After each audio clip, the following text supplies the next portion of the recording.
Programme ఏర్పాటు చేశారు కంపెనీకి సంబంధించి ప్రోగ్రామ్కి సంబంధించి. అండ్ ఒక నెల తర్వాత మధ్యలో ఎలక్షన్స్ వచ్చినాయి. నెల తర్వాత ఓపెన్ ఇక్కడ ఆర్మూర్లో కూడా నిజామాబాద్లో కూడా ప్రోగ్రామ్ ఏర్పాటు చేద్దామని అనుకున్నాం.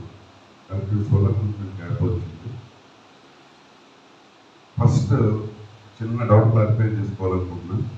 ఇందులో మీ వచ్చినటువంటి వారిలో నిర్మల్ వచ్చిన వాళ్ళు ఎవరైనా ఉన్నారా? ఓకే. నెక్స్ట్ ఈ రియల్ ఎస్టేట్ ఫీల్డ్లో పార్ట్ టైం అయినా ఫుల్ టైం అయినా 10 సంవత్సరాలు ఎక్స్పీరియన్స్ ఉన్నటువంటి వాళ్ళు మనం ఒకసారి హ్యాండ్స్ రేస్ చేయండి. 10 years ఇండస్ట్రీలో ఉన్నవాళ్ళు. గుడ్. తర్వాత ఇక్కడికి వచ్చినటువంటి వాళ్ళలో ఓపెన్ ప్లాట్స్, కన్స్ట్రక్షన్ రెండింటిలో రెండు అమ్మిన వాళ్ళు కానీ కన్స్ట్రక్షన్ మాత్రమే అమ్మిన వాళ్ళు కానీ ఎవరు ఉన్నారు? ఓకే. హైదరాబాద్ రియల్ ఎస్టేట్ ఇండస్ట్రీలో హైదరాబాద్ ఒకటే కాదు, దాదాపు భారతదేశం అంతా కూడా రియల్ ఎస్టేట్ ఇండస్ట్రీలో మేజర్ షేర్ ఎప్పుడు కూడా ఓపెన్ ప్లాట్స్కే ఉంటుంది. ఎక్కువ ఏరియా రియల్ ఎస్టేట్ లోకల్ విలేజెస్లో కానీ, మిడిల్ క్లాస్ టౌన్స్లో కానీ, బి క్లాస్ టౌన్స్లో కానీ, ఈవెన్ పెద్ద పెద్ద సిటీస్లో కానీ మేజర్గా రియల్ ఎస్టేట్ అంతా కూడా ఓపెన్ ప్లాట్ మీద జరుగుతుంది. కాకపోతే మెట్రో సిటీస్లో ఏమైందంటే కన్స్ట్రక్షన్ కూడా ప్యారల్గా రన్ అవుతుంది. ఈ కన్స్ట్రక్షన్ వచ్చేపాటికి ఇల్లు కొనుక్కునేటువంటి వ్యక్తులు ఉన్నప్పుడు హౌసింగ్ అపార్ట్మెంట్స్ కొంటారు. జనరల్గా ఇక్కడి నుంచి వెళ్ళినటువంటి ఉద్యోగస్తులు కానీ, లేకపోతే డబ్బులు ఇన్వెస్ట్ చేసి రెంట్ కోసం కానీ మన హౌసులు కొంటాం. కొంచెం కల్చర్ మారి అలాగే హైదరాబాద్కి అవసరం ఉండి సాఫ్ట్వేర్ ఇండస్ట్రీస్ రావడం వల్ల మేజర్గా కమర్షియల్ కాంప్లెక్స్, పెద్ద పెద్ద కమర్షియల్ కాంప్లెక్స్ రావడం. ఆ కమర్షియల్ కాంప్లెక్స్ ఒక్కళ్ళే కట్టలేరు, ఒక్కళ్ళే మెయింటైన్ చేయలేరు. కాబట్టి పెద్ద పెద్ద బిల్డర్స్ కూడా పార్ట్లుగా దాన్ని కస్టమర్స్కి అమ్మి దాని నుంచి రెంట్ జనరేట్ చేసి రెసిడెన్షియల్ హౌస్ల మీద ఎటువంటి ఇన్కమ్ అయితే వస్తుందో కమర్షియల్ బిల్డింగ్లో కూడా అటువంటి ఇన్కమ్ వచ్చేటువంటి ప్లాన్స్ తయారు చేసి గత 15 సంవత్సరాలుగా హైదరాబాద్, బెంగళూరు, చెన్నై, బొంబాయి లాంటి సిటీస్లో ఈ కార్యాలయాల మీద కూడా బిజినెస్ జరుగుతుంది. కమర్షియల్ కాంప్లెక్స్ తర్వాత నెక్స్ట్ వచ్చి హోటల్ ఇండస్ట్రీ.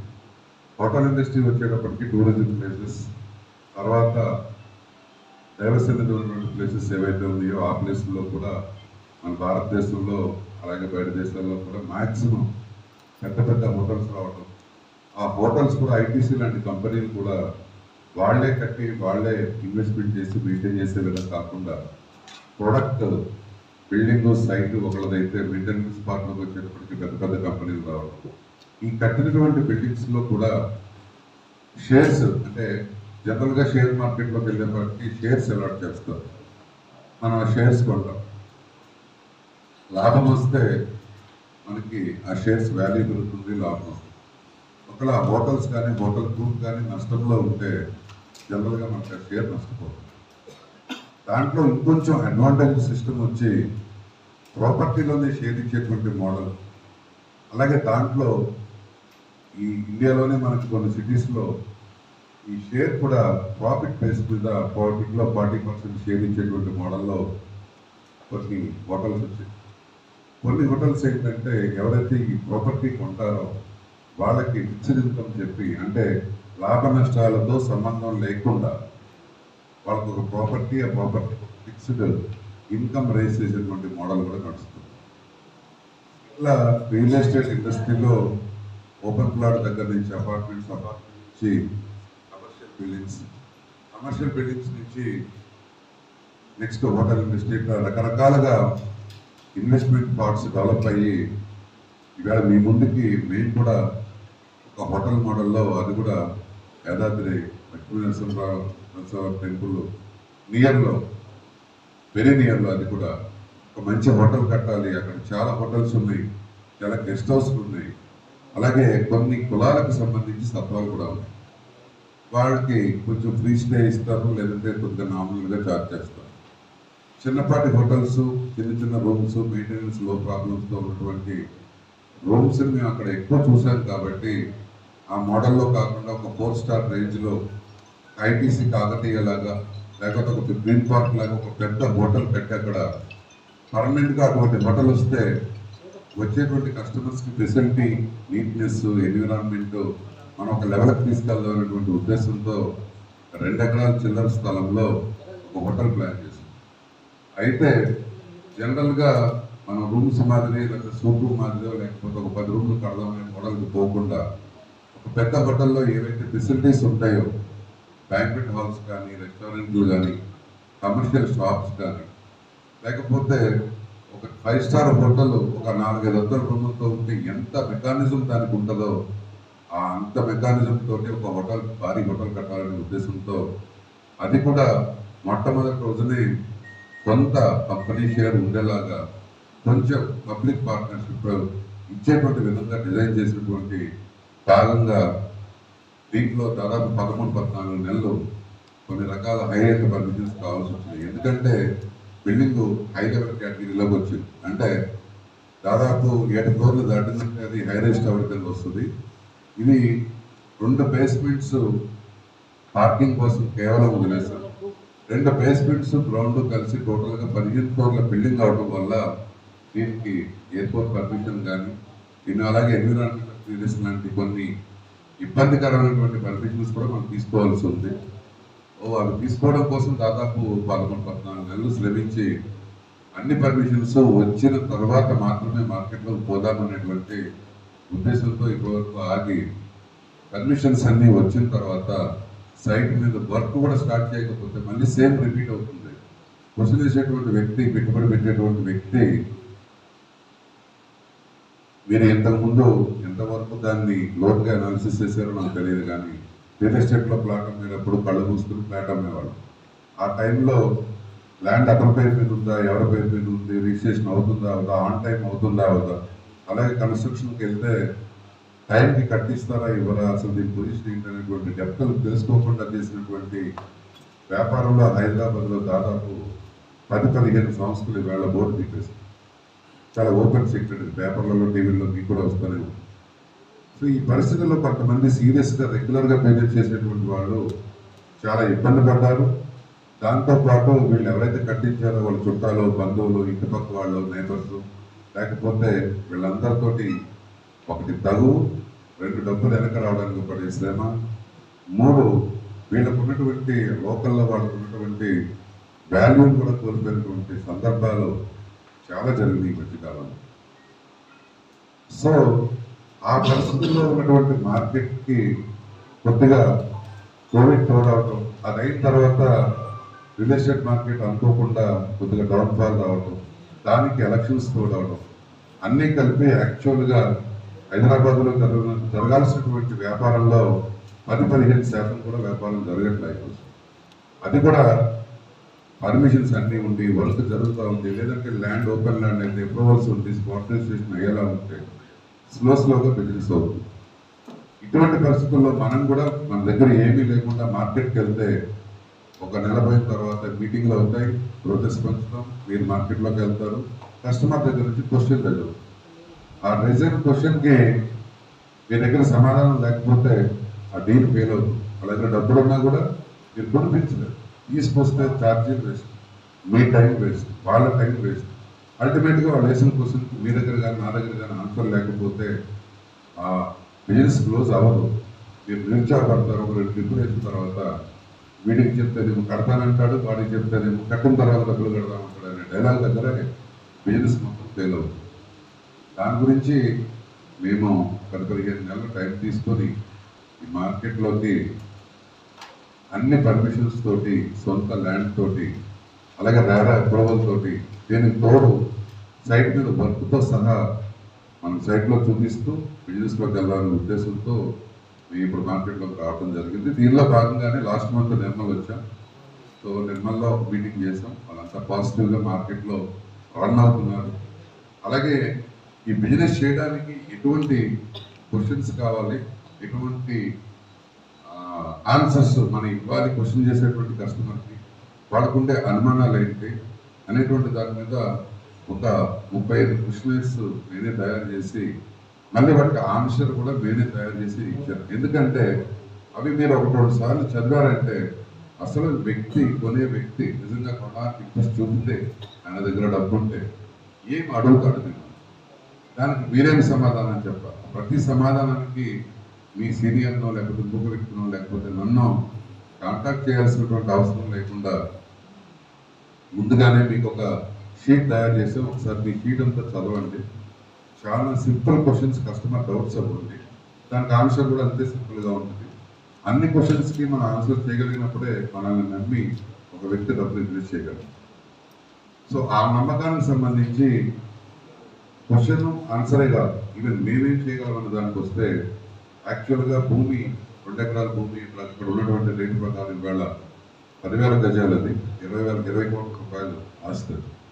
దాంతోపాటు 5-6 కోట్ల రూపాయల ఖర్చుతోటి పర్మిషన్ తీసుకొని డేరా పర్మిషన్ క్లోజ్ చేసి ఆ నెక్స్ట్ స్టెప్లో కన్స్ట్రక్షన్ సంబంధించినటువంటి మెటీరియల్ కూడా డంప్ చేసి రేపు రేపు లేదు ఎల్లుండి నుంచి పూర్తి స్థాయిలో వర్క్ మొదలు పెట్టడం. రేపు నెక్స్ట్ సండే నుంచి మీరు ఎవరైనా తీసుకుని వచ్చినా అక్కడ మనం ఎటువంటి ఇబ్బంది పడకుండా ఓకే ప్రాజెక్ట్ ఇది, కన్స్ట్రక్షన్ ఇది, రేట్ ఇది, దీనికి వచ్చే లాభం ఇది, రెంట్ ఇది, అన్ని విషయాలు మీరు చెప్పొచ్చు. చెప్తూనే అక్కడ జరుగుతున్నది కూడా వాళ్ళ కంటితో చూస్తే మీరు ఎవరినైతే ముందుకు తీసుకొస్తారో ఇన్వెస్ట్ చేయడానికి వాళ్ళు డిసప్పాయింట్ అవ్వకుండా మీరు కూడా సక్సెస్ పొందడానికి ఒక అవకాశం ఉంటుందనే ఉద్దేశంతో ఇప్పటి వరకు కొద్దిగా టైం తీసుకొని మార్కెట్లోకి రావడం జరిగింది. అండ్ బేసికల్గా నాతో పాటు ఎవరైతే ఇద్దరు ల్యాండ్ ఓనర్స్ ఉన్నారో, ఇద్దరు కూడా ఒక ఆయన రిటైర్డ్ బ్యాంక్ మేనేజర్ అని వెళ్ళం కొంత హైదరాబాద్ మార్కెట్, ఇంకా రెండో ఆయన కూడా 25 సంవత్సరాలు హైదరాబాద్ స్టాక్ మార్కెట్లో బిజినెస్ చేసి గ్రీన్ హౌస్ బాగా ఓనర్గా ఉంది. హైదరాబాద్ వచ్చి ఇక్కడ రియల్ ఎస్టేట్లో మంచి మంచి బిల్డింగ్స్, ఓన్ బిల్డింగ్స్ కట్టి నెల వచ్చేపాటికి 20-30 లక్షలు రెంట్స్ సంపాదించేటువంటి మోడ్లో ఈ హోటల్ అనేది వాళ్ళకి అవసరం లేకున్నా కూడా ఒక హోటల్ కట్టాలి, ఆ సెంటర్లో ఇంత మంచి హోటల్ లేదు, మనం ఫైనాన్షియల్గా క్యాపబుల్గా ఉన్నాం, కట్టి తీరాలనే ఉద్దేశంతో మంచి నిర్ణయం తీసుకుని దాదాపు 110 కోట్ల రూపాయల ఖర్చుతో కట్టేటువంటి ఈ హోటల్కి 501 రూమ్ మొత్తం వస్తుంది. ఇంకా 2 బ్యాంకెట్ హాల్స్ వస్తాయి, దీనికన్నా ఒకటి ఇంకా పెద్దది వస్తుంది. కింద దాదాపు 15 నుంచి 25 షాపింగ్ రూమ్స్ వస్తాయి, 2 రెస్టారెంట్లు, దాని సెటప్ అంతా వేరు. 370 కార్ పార్కింగ్లు ఒకేసారి మనం కింద గ్రౌండ్ ఫ్లోర్స్లో పార్క్ చేసుకోవచ్చు. దాదాపు 1,00,000 SFTలో మీకు పార్కింగ్ వస్తుంది. టోటల్ ఎలివేషన్ స్ట్రక్చర్ అంతా కూడా హైదరాబాద్లో ఒక బిగ్ హోటల్, ఏ పెద్ద హోటల్ హైదరాబాద్లో ఉన్నటువంటి ఏ పెద్ద హోటల్లో కూడా 501 రూమ్ లేదు. అఫ్కోర్స్ దీనికన్నా కాస్ట్లీగా కట్టుండొచ్చు, ఇంతకన్నా పెద్ద ఏరియా ఉండొచ్చు, ఇంతకన్నా దీంట్లో ఉంటుందేమో, కానీ రూమ్ సైజులో కూడా 501 రూమ్ ఉన్నటువంటి హోటల్ హైదరాబాద్ మార్కెట్లోనే. సో ఇంత పెద్ద హోటల్ అక్కడ లాంగ్ రన్ డిజైన్ చేసి ఫ్యూచర్ ఆలోచించి ఇప్పుడు అక్కడ 20-30 సంవత్సరాల క్రితం కట్టినటువంటి రూమ్స్ అన్నీ కూడా పాతకెళ్ళి రకరకాల రిపేర్స్ తోటి తక్కువ రెంట్తోటి 700కి 800కి 1000 రూపాయలు ఛార్జ్ చేసుకున్నా కూడా మనం అక్కడికి వెళ్ళి డైరెక్ట్గా పడుకొని ఉండాలంటే కూడా బాత్రూంలో స్నానం చేయాలి. ఆ సిచ్యుయేషన్ నుంచి సిచ్యుయేషన్ మార్చడానికి మనం ఫెసిలిటీ ఇస్తే ఒక 500 ఎక్కువైనా ఎక్కడ నీట్గా ఉంటే ఎక్కడ క్వాలిటీగా ఉంటే అక్కడ కస్టమర్ వెళ్ళిపోతాడు. కాబట్టి 500 రూములు కట్టడం ఫిల్ చేయగలమా లేదా అనేటువంటి ఎటువంటి భయం లేకుండా మేము ఈ ప్రాజెక్ట్లోకి ఎంటర్ అయ్యాం. రెండో విషయం ఏంటంటే ఒక ప్రాజెక్ట్ కట్టిన తర్వాత ఎవరైనా అమ్ముకుని వెళ్ళిపోవడం, అంటే మరి మీ భాషలో ఏమంటారో తెలియదు కానీ మా భాషలో అయితే తప్పు చేసుకోవడం, దులుపుకొని వెళ్ళిపోవడం లాంటి సందర్భాలు రియల్ ఎస్టేట్లో కానీ కన్స్ట్రక్షన్లో కానీ ఈవెన్ అపార్ట్మెంట్స్లో కానీ జరుగుతూ ఉంటాయి. కానీ ఇక్కడ క్లియర్ కట్గా మీకు చెప్పేది ఏంటంటే మేము 40% ఆస్తి మేము అమ్మట్లేదు, కేవలం 60% ఆస్తి మాత్రమే అమ్ముతున్నాం. అంటే మార్కెట్లోకి మీకు ఇచ్చేది 300 రూములు మాత్రమే, అవి కూడా 3వ ఫ్లోర్ నుంచి 8వ ఫ్లోర్ వరకు మాత్రమే మార్కెట్లోకి సేల్ తీసుకుంటాం. 1, 2, 3 ఫ్లోర్లు మొత్తం మా దగ్గరే ఉంటాయి, 9, 10, 11, 12 ఫ్లోర్లు కూడా మా దగ్గరే ఉంటాయి. ఎందుకంటే 9, 10, 11, 12 ఫ్లోర్ల మీద మాకు ఇంకా డిఫరెంట్ డిజైన్స్ ఉన్నాయి. లైక్ మినీ థియేటర్ కానీ, పైన లాంజ్ హోటల్స్ కానీ, పైన రూప్ టాప్ హోటల్ కానీ, ఇట్లాంటి కొన్ని ఐడియాస్ ఉన్నాయి. అలాగే కింద ఉన్నటువంటి బ్యాంకెట్స్కి ఉంటాయి, విధంగా క్లబ్ హౌస్, స్విమ్మింగ్ పూల్ ఉన్నటువంటి ఏరియాస్లో అవి మేము సొంతంగా ఉంచుకొని మేము కూడా అందులో పార్ట్ అయ్యి ఎవరైతే కస్టమర్ ఉంటారో ఈ 300 మందితో కలిపి కంపెనీ ముందుకు ప్రయాణం చేయడం కోసం 40% ఆస్తులు మా దగ్గరే ఉంచుకుంటూ 60% మాత్రమే సేవ్ చేస్తున్నాం. దీన్ని కూడా మీరు పబ్లిక్ ధైర్యంగా చెప్పచ్చు, ఇది అమ్ముతారు, లేకపోతే రెంట్ ఎవరు ఇస్తారు, అక్కడ ఎవరు ఉంటారు, ఎలా ఎవరిని క్వశ్చన్ చేయాలి, లాంటి ప్రాబ్లమ్స్ రాకుండా కంటిన్యూటీ ఆఫ్ ది హోటల్ మా దగ్గరే ఉంటుంది, 40% షేర్ మా దగ్గరే ఉంటుంది. వన్ మోర్ థింగ్ ఏంటంటే, ఒకవేళ పెద్ద హోటల్ కంపెనీ ఏదైనా వచ్చి మేము మెయింటైన్ చేస్తాం అని ఎవరన్నా అడిగితే, అంటే ఈ ఇండియాలో ఉన్నటువంటి కానీ వరల్డ్లో ఉన్నటువంటి చాలా హోటల్స్కి ఓనర్స్ వాళ్ళు కాదు, అంటే ఐటీసీ ఉంది, చాలా హోటల్స్ ఐటీసీ ఓనర్స్ కాదు, వాళ్ళు ఓన్లీ మెయింటెనెన్స్, బిల్డింగ్ వేరే వాళ్ళది, వీళ్ళు ఓన్లీ వాళ్ళకి 40-60% రేషియోలో రెంట్లు కడతారు. ఇలాగా మన వరల్డ్ లెవెల్ కంపెనీస్ కూడా హైదరాబాద్లో హోటల్స్ మెయింటైన్ చేస్తారు.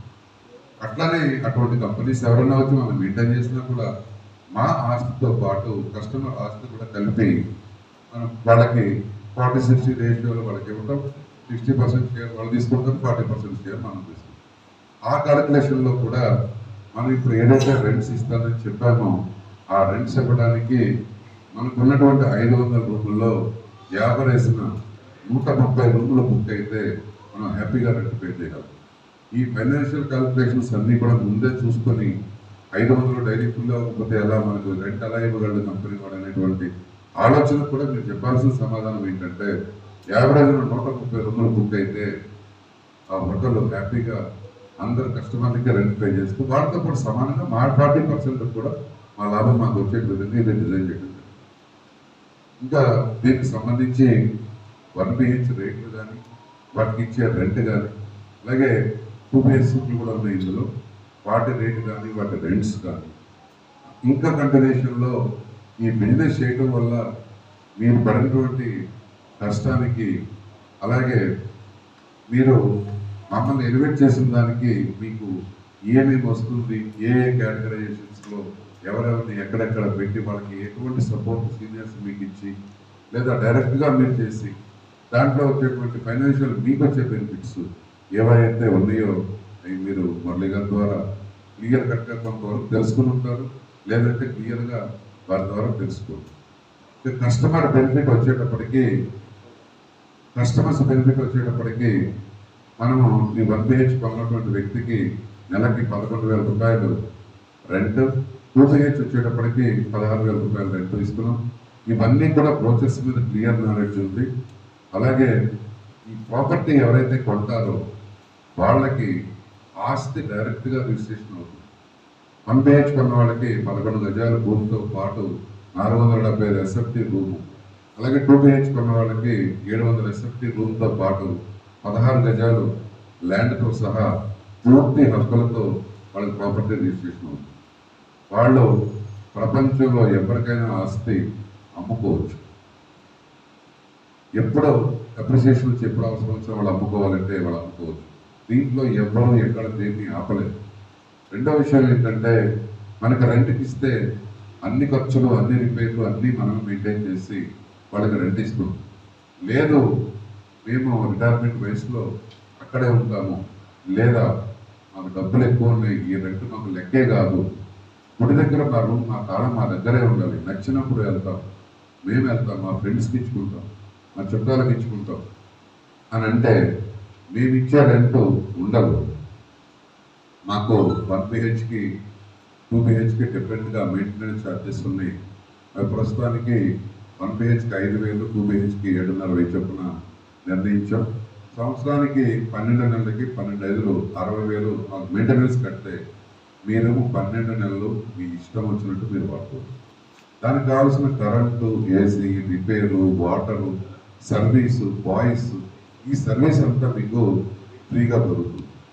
ఓన్లీ ప్రాపర్టీ ట్యాక్స్ కట్టుకొని ఈ 60,000 రూపాయలు మనకు కడితే మీరు ఎప్పటికైనా ప్రతిరోధించుకోవచ్చు. ఒక తాళం మీ దగ్గర ఉంటుంది, ఒక తాళం కంపెనీ దగ్గర ఉంటుంది. మీరు ఫోన్ చేసి చెప్పగానే మా ఫ్రెండ్ వచ్చారంటే మీరు మీకు ఇస్తారు. అది రెంట్కి ఇవ్వకుండా మీరే ఉంచుకొని మీకు నచ్చినట్టు వాడుకునేటువంటి లేదు. మీ దగ్గర ప్రాపర్టీ కావున ఈ రెంట్ మీరు ఇస్తున్నారు, ఈ రెంట్ మాకు ఓకే, ఆ రెంట్లో మేము ఫైనాన్షియల్ బెనిఫిట్ పొందుతాం. దాంతోపాటు ఎలాగో కస్టమర్కి సంవత్సరానికి 12 రోజులు ఫ్రీ స్టే ఇస్తున్నాం కాబట్టి ఈ 12 రోజులు ఫ్రీ స్టే మీరు అనుభవిస్తూ నెలకు 11,000 తీసుకుంటూ ఇన్కమ్ మోడ్లోకి వెళ్ళాలనేటువంటి హై అండ్ మిడిల్ క్లాస్ పీపుల్కి ఇది ఒక ఇన్వెస్ట్మెంట్ మోడ్ మరియు ఇన్కమ్ మోడ్. బాగా డబ్బున్న వ్యక్తులకి ఇందాక నేను చెప్పినట్టు వాళ్ళు ఉంచుకుంటానన్నా కూడా మనకి ఎటువంటి అభ్యర్థం లేదు, ఎన్ని రోజులు ఎవరైనా ఉంచుకోవచ్చు. సో కొనుక్కునేటువంటి వ్యక్తి రెంట్కి ఇవ్వాలి అనేది పూర్తిగా అపరిష్టం. అలాగే ఆ ఆస్తి ఎప్పుడైనా ఎవరికైనా అమ్ముకోవచ్చు, అది కూడా పూర్తిగా అపరిష్టం. సో ఈ ఫ్రీ హోల్డ్ ప్రాపర్టీ ఇది. అండ్ ఇంకొకటి ఏంటంటే ఈ బిజినెస్ చేయడానికి యాక్చువల్గా ఇందాక నేను చెప్పడం మర్చిపోయాను. బిజినెస్లో కూడా ఒక పార్ట్ ఏంటంటే ఫుల్ పేమెంట్ చేసినటువంటి వ్యక్తులకి మనం ఇమీడియట్గా రిజిస్ట్రేషన్ ఇస్తున్నాం. మన దగ్గర ఎవరు వెయిటింగ్ పీరియడ్లో ఉండాల్సినటువంటి అవసరం లేదు. ఈ రోజు ఫుల్ పేమెంట్ చేస్తే ప్రాపర్టీ ఈ రోజు రిజిస్ట్రేషన్ అవుతుంది, రెంట్ కూడా ఈ రోజు నుంచి స్టార్ట్ అవుతుంది. రెండో పాయింట్ ఏంటంటే బ్యాంక్ లోన్స్ మనం ప్రొవైడ్ చేస్తున్నాం. 40% ఆఫ్ ద అమౌంట్ పే చేస్తే రిమైనింగ్ అమౌంట్ మనం బ్యాంక్ లోన్కి వాళ్ళు ప్రాసెస్ చేయడానికి వాళ్ళకి ఫెసిలిటీ ఉంది. సిబిల్ బాగుంటే వాళ్ళు బ్యాంక్ లోన్ తీసుకెళ్తారు. దీనికన్నా మంచి ఆఫర్ ఏంటంటే ఇదే 35-40% అమౌంట్ పే చేసి బ్యాలెన్స్ అమౌంట్ని నేను కన్స్ట్రక్షన్ చేసేటువంటి 24 నెలల టైంలో 24 నెలలకు వాళ్ళు విడగొట్టుకుని ఎప్పుడు డబ్బులు వస్తే అప్పుడు పట్టుకునేటువంటి అవకాశం కూడా ఉంది. సో ఈ 3 రకాల అవకాశాలని మీరు కస్టమర్ క్లియర్గా ఎక్స్ప్లెయిన్ చేసి వాళ్ళు తీసుకునేటువంటి పరిస్థితి ఉన్నప్పుడు ఏ మోడ్లోకి వెళ్తారో మీరు చెక్ చేసుకుంటే, కాకపోతే బ్యాంక్ లోన్ వాళ్ళకైనా ఇన్స్టాల్మెంట్ వాళ్ళకైనా ఫుల్ పేమెంట్ వచ్చిన తర్వాతే రెంట్ స్టార్ట్ అవుతుంది. అండ్ ఫుల్ పేమెంట్ 24 నెలల్లో చేస్తానని చెప్పి వాళ్ళు 12 నెలల్లో చేసేసినా వాళ్ళకి ఇమీడియట్గా రిజిస్ట్రేషన్ అవుతుంది, ఇమీడియట్గా రెంట్ స్టార్ట్ అవుతుంది. మన కండిషన్ ఒకటే, రెంట్ స్టార్ట్ అవ్వాలంటే ఫుల్ పేమెంట్ చేయాలి. అండ్ ఫుల్ పేమెంట్ చేస్తున్నాడు అంటే ఇమీడియట్గా వాళ్ళ ప్రాపర్టీ వాళ్ళకి రిజిస్ట్రేషన్ ఇచ్చేస్తారు. వాళ్ళు మన కోసం వెయిట్ చేయాల్సింది ఏమీ ఉంది. అలాగే రెంట్కి సంబంధించింది కానీ, ట్యాక్స్కి సంబంధించింది కానీ, 12 రోజుల ఫ్రీ స్టే కానీ, క్లబ్ హౌస్లో వీళ్ళు వచ్చి మెంబర్షిప్ కార్డ్స్ ఇస్తాం కస్టమర్స్ అందరికీ. వాళ్ళు క్లబ్ హౌస్లో ఎంజాయ్ చేయడానికి కానీ, స్విమ్మింగ్ పూల్ దగ్గరికి పోవడానికి కానీ వాళ్ళకి ఒక మెంబర్షిప్ కార్డు ఉంటుంది. ఈ ఫ్రీ ఫెసిలిటీస్ ఏమైతే ఉంటాయో ఈ ప్రాపర్టీ కొన్న వాళ్ళకి అవన్నీ కూడా మీకు రిజిస్ట్రేషన్తో పాటు ఒక ఎంఓఈ తీసి క్లియర్ ఎంఓఈ ఇస్తుంది. ఎవ్రీ 3 ఇయర్స్కి రెంట్ ఇంక్రీజ్ వస్తుంది, మినిమం 10% తోటి. అది కూడా మీకు ఎంఓఈలు ఇస్తుంది. ఏదైతే ఫెసిలిటీస్ ఉన్నాయో, ఏవైతే రెంట్స్ ఉన్నాయో అవన్నీ అవుట్ ఆఫ్ రిజిస్ట్రేషన్ మీకు క్లియర్ ఎంఓఈ వస్తుంది. రిజిస్ట్రేషన్లో మీ ప్రాపర్టీ మీకు రిజిస్ట్రేషన్ అయ్యి వస్తుంది. ఇది టోటల్గా యాదగిరిగుట్టలో 500 రూములతో 15 ఫ్లోర్లతో వస్తున్నటువంటి ఒక హోటల్ ప్రాపర్టీ యొక్క డిస్క్రిప్షన్. దీంట్లో కన్స్ట్రక్షన్ మోడల్లో మీరు తక్కువ పని చేసి ఉంటే కస్టమర్ దగ్గరికి వెళ్ళేటప్పటికి ఇట్లా హోటల్ వస్తుంది, ఇట్లా రూములు అమ్ముతున్నారు, రేట్ ఇది, ఇన్కమ్ ఇది అని చెప్పినప్పుడు ఖచ్చితంగా పల్లెటూరులో ఉన్నటువంటి కొన్ని ఆలోచనలు, టౌన్లో ఉండే కొంతమంది యొక్క ఆలోచనలో ఏమంటారంటే 25 లక్షలు 27 లక్షలు పెడితే 11,000 వస్తుంది, బ్యాంక్ ఎఫ్డీ కూడా రావడం. ప్రపంచంలో ఏ ప్రాపర్టీ కొన్నా, ఏ ఇన్వెస్ట్మెంట్ చేసినా బ్యాంక్ వడ్డీ కూడా రాదు. ఒక 4 రూపాయలు అడుగుతాడు, 3 రూపాయలు అడుగుతాడు, 2 రూపాయలు అడుగుతాడు, రూపాయి అడుగుతాడు, రూపాయి కాదు పావలా కూడా రాదు. ఇన్వెస్ట్మెంట్ మీద వడ్డీ రావడం అనేది కల. అలా అనుకుంటే మనందరం ఆస్తులు అమ్ముకొని బ్యాంకులో వేసుకుని నేను హ్యాపీగా పడుకోవచ్చు. మీటింగ్ల కల్లా ఇంత దూరం కూడా రాదు. ఒక ఎకరం అమ్ముకుంటే వాళ్ళ 3 రూపాయలు వడ్డీ బ్యాంక్ ఇస్తారంటే అయిపోయింది. అలా అని మన దగ్గర ఉన్న డబ్బులు పట్టుకొని కన్ఫర్మ్డ్ కల్లా వడ్డీకి ఇచ్చుకుంటా పోవు. ఎందుకంటే రిటర్న్స్ ఆలోచిస్తాం, గ్యారంటీస్ ఆలోచిస్తాం. బ్యాంకుకు పోయామంటే 10 లక్షలు దాటితే టీడీఎస్ కట్టాలి, ఇన్కమ్ ట్యాక్స్ కట్టాలి. రకరకాల కండిషన్స్ ఉంటాయి కాబట్టే మనం మన దగ్గర ఉన్నటువంటి డబ్బుని ఇన్వెస్ట్మెంట్ రూపంలోకి ఇందాక చెప్పినట్టు సార్ చెప్పినట్టు గోల్డ్లోకి వెళ్తే 20-30% మాత్రమే పెరిగింది. అలాగే పొలం కొన్నప్పుడు, పొలం అంటే భూమి ప్లాట్లు కూడా 500 నుంచి కొన్ని చోట్ల 1500 రెట్లు కూడా పెరిగిన సందర్భాలు. ఆ పై రెట్లు ఎందుకు వచ్చినాయి అంటే అక్కడ దగ్గరలో యూనివర్సిటీలు రావడము, కాలేజీలు రావడము, ఏదో ఒక ఇండస్ట్రీ రావడం వల్ల అంత హైక్ వచ్చింది. జనరల్ హైకు 500 రెట్లు అయితే ఖచ్చితంగా వచ్చింది. భారతదేశంలో భూమి పెరిగేది లేదు, జనాభా పెరుగుదల ఆగేది లేదు. అలాగే ప్రతి వ్యక్తి సంపాదనలో చిన్నప్పటి నుంచి మనము దాన్ని ఏమంటారు, అన్స్కిల్డ్ అంటే మరి దాన్ని తెలుగులో ఏమంటారు నాకు తెలియదు, కానీ చదువుకున్నటువంటి వృత్తిలో ఉన్నటువంటి మనుషులు సంపాదన తక్కువగా ఉండడం, దాని మీద రీసోర్సెస్ సంపాదన శక్తి ఎంత సంపాదించడానికి తినడానికి ఉండడానికి సరిపోవడం అనేటువంటి స్టేజ్ నుంచి వాళ్ళు చదువు మీద వచ్చేటువంటి ఆదాయం వ్యవసాయం కన్నా వ్యాపారం కన్నా ఎక్కువ సంపాదించడం, విదేశాలకు పోవటం, డబ్బులు తీసుకోవటం, ఇక్కడ పనిచేసేటువంటి వాళ్ళు కూడా మిషనరీ మోడల్కి పోయి ప్రతిదీ మిషనరీ మోడ్కి వెళ్ళి ఒకరోజు చేయగలిగిన పనిని గంటలో చేసే స్థాయికి వెళ్ళి డబ్బులు సంపాదించి దాన్ని ఇన్వెస్ట్మెంట్ మోడ్కి వెళ్ళేటప్పటికి మనకు ఉన్నటువంటి మార్గాలు ఇట్లా బ్యాంకులో వేసుకోవడము, లేకపోతే గోల్డ్ కొనడము, లేకపోతే భూమి కొనడము. దీంట్లో గోల్డ్కి బ్యాంకులో దానికి వచ్చినటువంటి ఎప్రిసియేషన్ కన్నా 500 రెట్లు అంటే అది మామూలు విషయం కాదు. కారణం ఏంటంటే సంపాదన పెరుగుతూనే ఉంది. సంపాదించే వ్యక్తికి దాచుకోవడానికి స్థానం కావాలి. ఆ స్థానం భూమి కన్నా గొప్పదైతే ఏం లేదు. ఎందుకంటే ఒకటి భూమి పెరగదు, అరగదు, దొంగిలించలేదు, బయటికి పోదు, కరిగిపోదు, ఎటువంటి ఇబ్బంది లేనటువంటి ప్రాపర్టీ. కాబట్టి ప్రజలు కూడా దాన్ని నమ్మి అదే భూమి అయితే గొడవలు రిజిస్ట్రేషన్ అయ్యి ఉంది, మా నొక్కై ఉంది, దీనివల్ల ఎటువంటి నష్టం వస్తే 10 రూపాయలు ఇన్కమ్ వస్తే లేకపోతే పడుంటుంది అనేటువంటి కాన్సెప్ట్లో ప్రజలు మారడం. ఇంకొక మార్గం లేకపోవడంతో వచ్చింది ఈ మధ్యకాలంలో గత 30 ఏళ్ళుగా షేర్ మార్కెట్ వచ్చింది. దాంట్లో కూడా లాభాలు నష్టాలు ఒడిదుడుకులు అప్పండాలు అన్నీ ఉంటాయి. అలాగని బంగారం మీదకి బ్యాంక్కి షేర్ మార్కెట్కి ఉండడం అంతా ఎవరో పెట్టలేదు. ఎందుకంటే దాంట్లో ఫ్లక్చుయేషన్స్ ఉంటాయి. ఏ ఫ్లక్చుయేషన్ లేనిది వెనక్కి రానిది దిగజారుంది ఒక భూమి రేటు మాత్రమే. కాబట్టి ఆ ఇన్వెస్ట్మెంట్లోకి మీ ఏరియాలో ఉన్నటువంటి డబ్బులు ఉన్నటువంటి వ్యక్తుల్ని, సంపాదించిన వ్యక్తుల్ని ఎలా కన్వర్ట్ చేయాలి, అలాగే ఒక ప్లాట్ కొనిపించినా లేదా ఇటువంటి కమర్షియల్ ప్రాపర్టీ కొనిపించినా మీరు ఆల్రెడీ ఇందులో పనిచేస్తున్నారు కాబట్టి మీకు మంచి నాలెడ్జ్ ఉంటుంది. ఏదైనా కొందరికి నాలెడ్జ్ తక్కువ మంచి కస్టమర్స్ దొరికారు అనుకోండి, ఆటోమేటిక్గా మీకు తెలిసిందే మిమ్మల్ని పరిచయం చేసిన వాళ్ళు, మిమ్మల్ని మీ బిజినెస్కి తీసుకొచ్చిన వాళ్ళు ఎవరైతే ఉంటారో వాళ్ళని తీసుకొని వాళ్ళ సలహాలు తీసుకొని వాళ్ళని తీసుకెళ్ళి ఆ బిజినెస్కి వచ్చేస్తే అల్టిమేట్గా మీరు కూడా సక్సెస్ అవుతారు. రెండవది ఏంటంటే ఫైనల్గా ఎక్కడెక్కడి నుంచో జిల్లాల నుంచి ఇంత దూరం నుంచి వచ్చి ఒక మనిషి మిమ్మల్ని నమ్మి, మీ నుంచి మమ్మల్ని నమ్మి, అక్కడి నుంచి ప్రాజెక్టును నమ్మి ఆ 10 లక్షలైనా 20 లక్షలైనా 30 లక్షలైనా ఇన్వెస్ట్ చేస్తారు. ఆ ఇన్వెస్ట్మెంట్కి దీనికి ఇచ్చే భరోసా ఒక్కటే, రేట్లో ఎంత రాదు, రెంట్లో ఇంక్రీజ్ ఉంటుంది, కట్టే దాంట్లో పబ్లిక్ మీద కస్టమర్స్ మీద డిపెండ్ అయ్యి ప్రాజెక్ట్ కట్టడం ఏ రోజు అనుకోలేదు. ఆ రోజు నుంచి ఈ రోజు దాకా అయ్యేటువంటి దాదాపు 15-18 కోట్ల రూపాయలు ఖర్చు అయింది. రోజుకి మేము 30 రూపాయలు కూడా ఎవరి దగ్గర కలెక్ట్ చేయలేదు. ఆ అవసరం కూడా రాదు కూడా.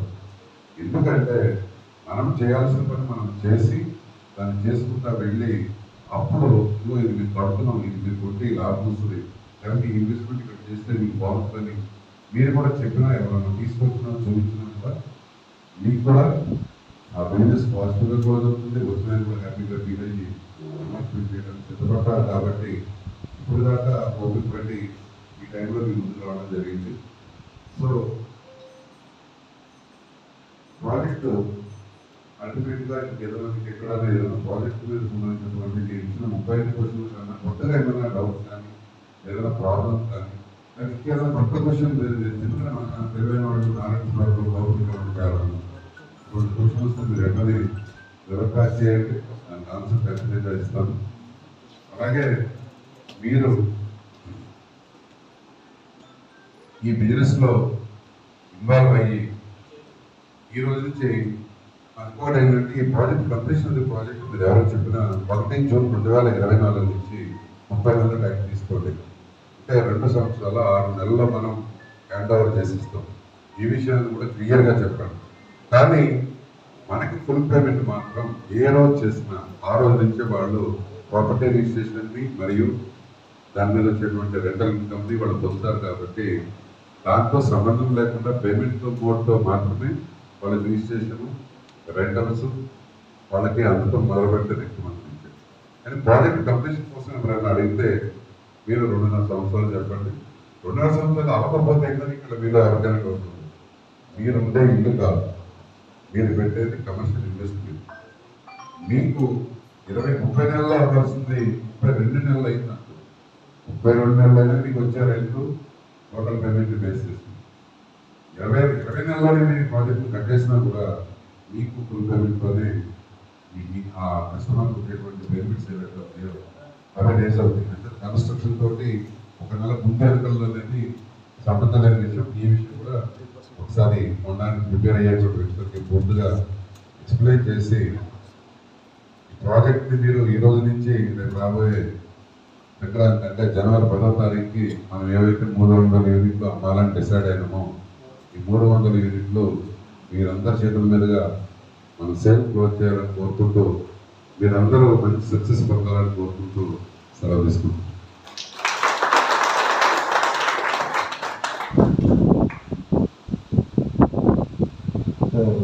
వెంకటసారి గారు చెప్పింది మీ అందరికీ ఆల్మోస్ట్ అర్థమైందని అనుకుంటాను.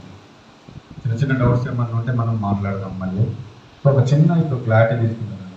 ఇక్కడ ఆర్మూర్ ప్రాపర్ ఇక్కడ ఎంతమంది ఉన్నారండి? ఇక్కడ ఆర్మూర్ వాళ్ళు ఆర్మూర్ ఉంటాం బెంగల్ ఏరియా, వేపూర్ బెంగల్, ఓకే, బాల్కొండ, ముక్కాల్, కోచంపాడు, ఇటు మాక్లూర్ సైడ్ నందిపేట ఎవరైనా వచ్చారా? Makloor, Nandipet, Jakranpally area, okay, thank you. ఇది ఒక చిన్న చిన్న అనాలిసిస్ మన మధ్యలో ఒక చిన్న పల్లెటూరులో మన వేల్పూర్లోనే అనుకుందాం, లేకపోతే బెంగల్లోనే అనుకుందాం, ఒక చిన్న 2 BHK కట్టాలి అని అంటే మనకి ఎంత ప్లేస్ అవసరం పడుతుండొచ్చు? 2 BHKకి 150 yards, ఓకే, 100 గజాలు, ఓకే, 100 గజాలు ప్రజలు చెప్పింది 100 గజాలకి ఎంత కాస్ట్ అవుతుండొచ్చు? 100 గజాలకి 25 lakhs కన్స్ట్రక్షన్కి. దానికి 100 గజాలు అంటే ఒక 900 SFT, ఓకే, 900 SFT అంటే చిన్నగా అవుతుంది అది. దానికి కన్స్ట్రక్షన్ కాస్ట్ ఎంత అవుతుంది? 25 lakhs. అంటే పర్మిషన్స్ అవి ఇవి అంటే ఒక 50 lakhs దగ్గర 50 lakhs పెడతాం మనం. ఒక 2 BHK కట్టుకుంటాం మన ఊరు, ఓకే. దానికి మనకు ఏదో జాబ్ వచ్చు, ఇంకో పర్పస్ మనం వేరే ఊరు షిఫ్ట్ అయిపోతుంది. రెంట్కి ఇస్తే మనకి ఎంత రెంట్ వస్తుంది?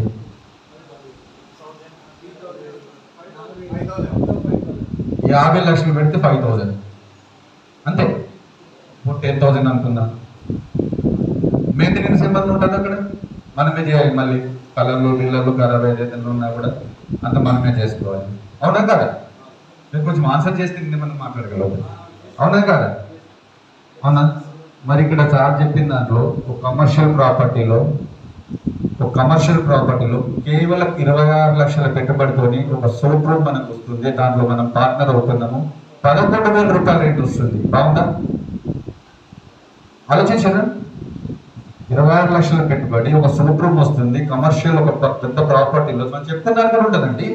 ఆ కంపెనీలో నేను ఓనర్, నేను పార్ట్నర్ అండి, దాంట్లో ఆ హోటల్లో నేను పార్ట్నర్ని, నాకు నెల దానికి ఎంత నాకు ప్రాఫిట్ ఇస్తున్నాను చూడండి అని మనం చెప్తున్నాను. అవునా? మనం ఐడియాలో చూసుకుంటాం కదా, అదే చూస్తాం కదా. నెల పడుతుంది మనం ఫలానా ఏఆర్డి హోటల్ నుంచి, ఏఆర్డి కాంట్రాక్టర్ నుంచి నాకు నెలలో వస్తుందని చూసుకుంటాం. అవునా కదా? లీగల్గా అంటే తక్కువ పెట్టుబడితో గ్యారంటీగా లైఫ్ టైము మనకు ఆ రెంట్ వస్తున్నది తక్కువ పెట్టుబడితో.